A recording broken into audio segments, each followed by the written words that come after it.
Hi, this is Mrs. Penyak, and I'll be reading Chapter 6, A Peanut Butter Sandwich. I told you to be careful, scolded Keith, when his parents had gone to dress and Ralph had crawled down his arm into his hand. It wasn't my fault the door blew shut. Ralph jumped from the hand to the bedspread. Though Keith was a friendly boy, even a generous one, Ralph still did not like the feel of skin against his paws. It must be terrible to go through life without fur and such a nuisance, having to wear clothes that had to be washed and drip dried. Ralph knew all about drip drying. Many were the drops of water from shirts and slips that he had dodged going in and out of his mouse hole. You didn't have to stay out so long, Keith pointed out as he began to dress. What's the use of having a motorcycle if you can't go tearing around staying out late? Ralph asked reasonably. You don't have a motorcycle, said Keith. I just let you use mine, and you better be careful. I like that motorcycle, and I don't want anything to happen to it. I'll take care of it, promised Ralph, somewhat chastened. I don't want anything to happen to it either. It's going to be harder to get a chance to ride it now that my mother has seen you, said Keith. She's a terribly good housekeeper, and she's sure to complain to the management. Speaking of breakfast, you people are too tidy, complained Ralph. I'm not getting enough to eat around here. You don't leave any crumbs. I never thought of it, said Keith. What would you like to eat? Ralph was astounded. This was the first time in his life anyone had asked him what he would like to eat. It had always been a question of what he could get his paws on. You mean I have a choice? He asked, incredulous. Sure, said the boy. All I have to do is order it when we go down to breakfast and then bring you some. Ralph had to take time to think. After a diet of Zwieback and graham crackers provided by little children, bits of candy, and an occasional peanut butter or apple core left by medium-sized children, or a crust of toast and a dab of jam left by an adult who had ordered breakfast sent up from room service, the possibilities of choosing his own meal were almost too much. I know what I'd like, Ralph said at last, but I don't know what you call it. Once some people who said they were almost out of money stayed in these rooms. They had 4 children, all of them hungry, and they couldn't afford to go to the dining room. So they got some bread and spread it with something brown out of a jar and put some more bread on top of that. They whispered all the time they were eating because they didn't want the maid or bellboy to know they were having a meal in their room. Afterwards, they all got down on their hands and knees and picked up every single crumb on the carpet so no one would guess they had eaten in their rooms. It was a great disappointment. It smelled so good, like peanuts, only better. The boy laughed. It was a peanut butter sandwich. Sure, I'll bring you a peanut butter sandwich, or part of one. I'll eat part of it myself. It'll be kind of a funny breakfast, but I won't mind that. Where will you leave it? Asked Ralph. Keith thought a minute. Where do you live? He asked. In the knot hole under the window. No kidding, Keith laughed. That's the hole I poked my finger in last night. I'll say you did, said Ralph. Scared me out of a year's growth. Nobody has ever guessed it's a mouse hole because it's a knot hole instead of a chewed hole. I'll tell you what, said Keith. I'll bring up a part of a peanut butter sandwich and poke it through the knot hole. Just like room service, Ralph could not have been more pleased with the suggestion. What about the motorcycle? He asked. Where are you going to leave that? In my suitcase, I guess. Aw, come on, pleaded Ralph. Have a heart. Leave it someplace where I can get it while you're out during the day. You're supposed to be in your mouse hole asleep, not riding around in the daylight where people can see you. Well, gee whiz, can't a fellow even look at it? Asked Ralph. I bet you like to look at big motorcycles yourself. Yes, I do, admitted the boy. Well, I'll leave it back under the bed like I said, but you promise not to ride it until after dark. Scout's honor. Ralph jumped off the bed and ran off to the knothole. Ralph's home was furnished with a clutter of things people drop on the floor of a hotel room. Bits of Kleenex, hair ravelings. His mother was always planning to straighten it out, but she never got around to it. She was always too busy fussing and worrying. Now, as Ralph expected, she was dividing rye crisp crumbs among his squeaky bunch of little brothers and sisters while she waited to scold him. Ralph, if I have told you once, I have told you 1,000 times, she began. Guess what? Interrupted Ralph in an attempt to change the subject. Somebody in 215 is going to bring us a real peanut butter sandwich. Ralph, cried his frightened mother, you haven't been associating with people.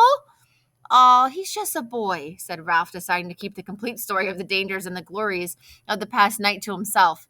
He wouldn't hurt us. He likes mice. But he's a person, said his mother. That doesn't mean he has to be bad, said Ralph. Just like Pop used to say, people shouldn't say all mice are timid just because some mice are, or that all mice play when the cat's away just because some do. Just the same, Ralph, said his mother, I do wish you would be more careful whom you associate with. I am so afraid you'll fall in with the wrong sort of friends. I'm growing up, said Ralph. I'm getting too old to hang around a mouse nest all the time. I want to go out and see the world. I want to go down on the ground floor and see the kitchen and the dining room and the storeroom and the garbage cans out back. Oh, Ralph, cried his mother, not the ground floor, not all the way down there. You aren't old enough. Yes, I am, said Ralph stoutly. There's no telling what you might run into down there. Mouse traps, cats, poison. Why, out by the garbage cans you might even be seen by an owl. I don't care, said Ralph. Someday I'm going downstairs. But think of the owls, Ralph, implored his mother. We moved into the hotel because of the owls. It was after your Uncle Leroy disappeared and his bones were found in an owl pellet. The mouse's plea was interrupted by the sound of Keith returning to room 215. Now you'll see, said Ralph to his mother and waited, anxious lest his friends let him down. Sure enough, Keith came to the knothole. Psst, he whispered. Here it is.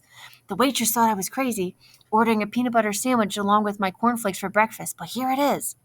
He stuffed half a sandwich a bit at a time into the hole, where Ralph seized the pieces and pulled them all the way through.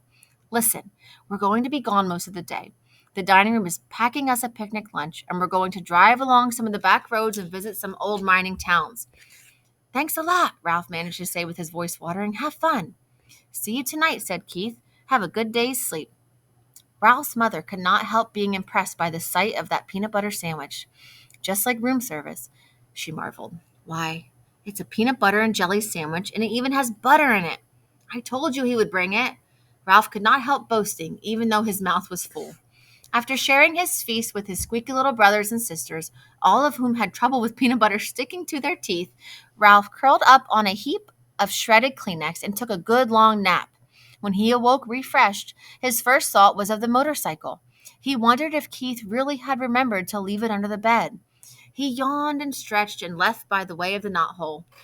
Room 215 was just as Ralph had last seen it. The bed had not been made, and there were no fresh towels by the wash basin. Ralph ducked under the sheets and blankets that had tumbled off one side of the bed, and there in the dim light he caught the gleam of chromium exhaust pipes. Keith had trusted him after all. He walked across the carpet and took hold of the hand grips once more. They felt just right in his paws, and he longed to be off, speeding around the threadbare spots on the carpet. But a promise was a promise. Keith had kept his promise about the peanut butter sandwich. Ralph would keep his about not riding the motorcycle in the daytime. He tried to satisfy himself by walking around the motorcycle in the dim light under the bed, admiring all over again the sleek design of the machine. Ralph was lost in admiration and daydreams of speed and power when suddenly the door opened and the maid entered. It was too late to make a dash for the mouse hole. The maid stripped the blankets and sheets from the beds, shedding unwelcome light on Ralph and the motorcycle. Her feet in white sneakers moved lightly as she gathered up the sheets and pillowcases and towels and dropped them off with a soft plop beside the open door. The next thing Ralph knew, he was hearing familiar and dreaded footsteps coming down the hall, steps he had learned to fear when he was a tiny mouse. It was the head housekeeper, the woman who was in charge of all the maids in the hotel. He recognized her steps, and he recognized her shoes, stout, sensible black Oxfords. Nothing was ever clean enough for the head housekeeper, and Ralph's whole family lived in dread lest she discover their mouse hole. Now he held his breath, hoping he would go down on the hall. But no, she stepped right into room 215. Good morning, Marjorie, the housekeeper spoke crisply to the maid. Be sure you clean 215 and 216 very thoroughly this morning.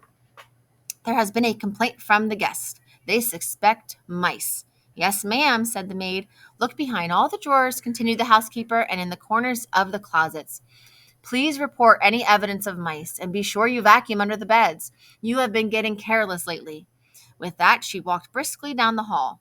Old grouch, muttered the maid, as she reached into the hall for something that produced a sound that struck terror into Ralph's heart. It was the clang of vacuum cleaner attachments banging together. And that was the end of chapter 6.